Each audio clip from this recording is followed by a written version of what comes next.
आपके जेब में डालते हैं तो ये पैसा मार्केट में जाता है। ನಾವು ಈ ಹಣನ ನಿಮ್ ಖಾತೆಗಳಿಗೆ ಹಾಕದಂತ ಸಂದರ್ಭದಲ್ಲಿ ತಾವು ಈ ಹಣನ ಮತ್ತೊಮ್ಮೆ ಮಾರುಕಟ್ಟೆಗೆ ತಂದು ಖರ್ಚು ಮಾಡ್ತೀರಾ।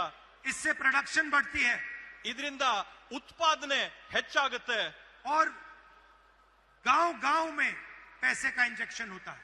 ಹಾಗೇನೆ ಪ್ರತಿಯೊಂದು ಗ್ರಾಮದಲ್ಲಿ ಕೂಡ ಹಣದ ವಹಿವಾಟು ಪ್ರಾರಂಭ ಆಗುತ್ತೆ। इस पैसे को आप अपने गांव में, शहरों में, कस्बों में खर्च करते हो। ಈ ಒಂದು ಹಣನ ನೀವು ನಿಮ್ಮ ಊರುಗಳಲ್ಲಿರ್ತಕ್ಕಂಥ ಕಿರಾಣಿ ಅಂಗಡಿಗಳಲ್ಲಿ, ನಿಮ್ಮ ಊರುಗಳಲ್ಲಿರ್ತಕ್ಕಂಥ ಸಣ್ಣ ಪುಟ್ಟ ಕಾರ್ಯಕ್ರಮಗಳಲ್ಲಿ ತಾವು ಬಳಸ್ತೀರಾ। और इस पैसे से कर्नाटक की अर्थव्यवस्था को फायदा पहुंचा है। ಈ ಒಂದು ಹಣದಿಂದ ಕರ್ನಾಟಕದ ರಾಜ್ಯದ ಆರ್ಥಿಕ ವ್ಯವಸ್ಥೆಗೆ ಸುಧಾರಣೆ ತಂದ ಆಗುತ್ತೆ। बीजेपी के मॉडल में वो 2-3 अरबपतियों को सारा का सारा धन पकड़ा देते हैं। ಬಿಜೆಪಿ ಅವರ ಉದ್ದೇಶ ಇರತಕ್ಕಂಥದ್ದು ಈ ಹಣವನ್ನೆಲ್ಲ ಕೂಡ 2-3 ಕೋಟ್ಯಾಧಿಪತಿಗಳಿಗೆ ಸೇರಿಸಬೇಕು ಅನ್ನೋಂಥದ್ದು ಬಿಜೆಪಿ ಅವರ ಉದ್ದೇಶ। ये अरबपति अपना पैसा गांव में, कस्बों में नहीं खर्च करते हैं। ಈ ಕೋಟ್ಯಾಂತೀಶ್ವರರು ಅವ್ರಿಗೆ ಸಿಕ್ಕಂತ ಹಣನ ನಮ್ಮಲ್ಲಿರ್ತಕ್ಕಂಥ ಗ್ರಾಮಗಳಲ್ಲಿ, ಪಟ್ಟಣಗಳಲ್ಲಿ ಖರ್ಚು ಮಾಡೋದಿಲ್ಲ। ये लंदन में, न्यूयॉर्क में इधर उधर एसेट्स खरीदते हैं। ಈ ಕೋಟ್ಯಾಧಿಪತಿಗಳು ಲಂಡನ್, ನ್ಯೂಯಾರ್ಕ್ ಇಂಥ ವಿದೇಶಗಳಲ್ಲಿರ್ತಕ್ಕಂಥ ನಗರಗಳಲ್ಲಿ ಬೇರೆ ಬೇರೆ ಆಸ್ತಿಗಳನ್ನ ಖರೀದಿ ಮಾಡ್ತಾರೆ। और आपका पैसा चुने हुए लोगों के हाथों में चला जाता है। ಮತ್ತೆ ತಮ್ಮ ಹಣ, ತಮ್ಮ ತೆರಿಗೆಯ ಹಣ ಕೆಲವೊಂದು ಆಯ್ಕೆ ಮಾಡಿದಂತ 3-4 ಜನರ ಖಾತೆಗಳಿಗೆ उनके ಹೊರಟೋಗುತ್ತೆ। मॉडल में रोजगार खत्म होता है, हमारे मॉडल में रोजगार पैदा होता है। ಅವರು ಮಾಡ್ತಕ್ಕಂಥ ವ್ಯವಸ್ಥೆಯಲ್ಲಿ ಉದ್ಯೋಗಗಳು ಮುಗಿಸ್ತಾರೆ, ನಾವು ಮಾಡಂತ ಒಂದು ನಮ್ಮ ಕಾರ್ಯಕ್ರಮದಲ್ಲಿ ನಾವು ಉದ್ಯೋಗಗಳನ್ನ ಸೃಷ್ಟಿ ಮಾಡಂತದ್ ಮಾಡ್ತೀವಿ, ಸೃಜನೆ ಮಾಡ್ತೀವಿ। उनके मॉडल में अगर आप बीमार होते हो तो आपको कर्ज में डूबना पड़ता है।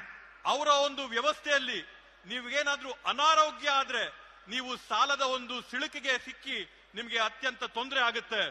हमारे मॉडल में आप बीमार होते हो, आपके जेब में पैसा होता है इलाज कराने के लिए। ನಮ್ಮ ಒಂದು ವ್ಯವಸ್ಥೆಯಲ್ಲಿ ನಿಮ್ಗೇನಾದ್ರೂ ಅನಾರೋಗ್ಯದಿಂದ ಬಳಲ್ತಾ ಇದ್ರೆ ನಿಮ್ ಜೋಬಲ್ಲಿ ನಿಮಗ್ ಖರ್ಚು ಮಾಡ್ಕೊಳ್ಳಕ್ಕೆ ನಾವು ಕಾಸು ಹಾಕ್ತೀವಿ। उनके मॉडल में आप लाखों करोड़ रुपए स्कूल्स और कॉलेजेस और यूनिवर्सिटीज, प्राइवेट स्कूल्स और कॉलेजेस और यूनिवर्सिटी को देते हो। ಅವರ ಒಂದು ವ್ಯವಸ್ಥೆಯಲ್ಲಿ ಖಾಸಗಿ ಆದಂತ ವಿದ್ಯಾಸಂಸ್ಥೆಗಳಿಗೆ, ವಿಶ್ವವಿದ್ಯಾನಿಲಯಗಳಿಗೆ ಲಕ್ಷಾಂತರ ರೂಪಾಯಿಗಳನ್ನ ತಾವು ಕಟ್ಟಿ ನಿಮ್ ಮಕ್ಕಳಿಗೆ ವಿದ್ಯಾಭ್ಯಾಸ ಮಾಡಿಸಬೇಕಾಗುತ್ತೆ। लाखों परिवारों को कर्ज में जाना पड़ता है। ಲಕ್ಷಾಂತರ ಕುಟುಂಬಗಳಿಗೆ ಸಾಲಕ್ಕೆ ಸಿಲುಕ್ತಾರೆ।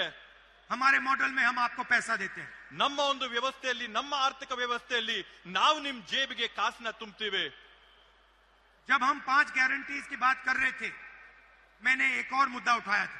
ನಾವು 5 ಗ್ಯಾರಂಟಿಗಳ ಬಗ್ಗೆ ಚರ್ಚೆ ಮಾಡ್ತಾ ಇರಬೇಕಾದಂತ ಸಂದರ್ಭದಲ್ಲಿ ನಾನು ಮತ್ತೊಂದು ವಿಷಯನ ಪ್ರಸ್ತಾಪ ಮಾಡಿದೆ। मुझे पता लगा था कि कर्नाटक में ऐसे बहुत सारे लोग हैं जिनके पास जमीन है मगर मालिकाना हक नहीं है। ನನಗೊಂದು ಕರ್ನಾಟಕ ರಾಜ್ಯದಲ್ಲಿ ಮನವರಿಕೆ ಆಗಿತ್ತು, ಕರ್ನಾಟಕ ರಾಜ್ಯದಲ್ಲಿ ಲಕ್ಷಾಂತರ ಜನ ಇದ್ದಾರೆ ಯಾರು ಭೂಮಿಯ ಅನುಭವದಲ್ಲಿದ್ದಾರೆ, ಆದ್ರೆ ಆ ಭೂಮಿಯ ಹಕ್ಕು ಪತ್ರಗಳು, ಆ ಭೂಮಿಯ ಸಾಕ್ಷಿ ಆಧಾರಗಳು ಅವ್ರ ಹತ್ರ ಇಲ್ಲ ಅನ್ನೋಂಥದ್ದು ನನಗೆ ಮನವರಿಕೆ ಆಗಿತ್ತು। दलित आदिवासी हैमलेट्स को रेवेन्यू विलेज माना ही नहीं जाता था। ದಲಿತರು ಮತ್ತು ಬುಡಕಟ್ಟ ಜನ ಇರ್ತಕ್ಕಂಥ ಪ್ರದೇಶಗಳು, ಗ್ರಾಮಗಳು ಕಂದಾಯ ಗ್ರಾಮ ಅಂತಾನೆ ಘೋಷಣೆ ಆಗಿರಲಿಲ್ಲ। ये लोग गांव में रहते थे मगर इनको कोई हक नहीं मिला।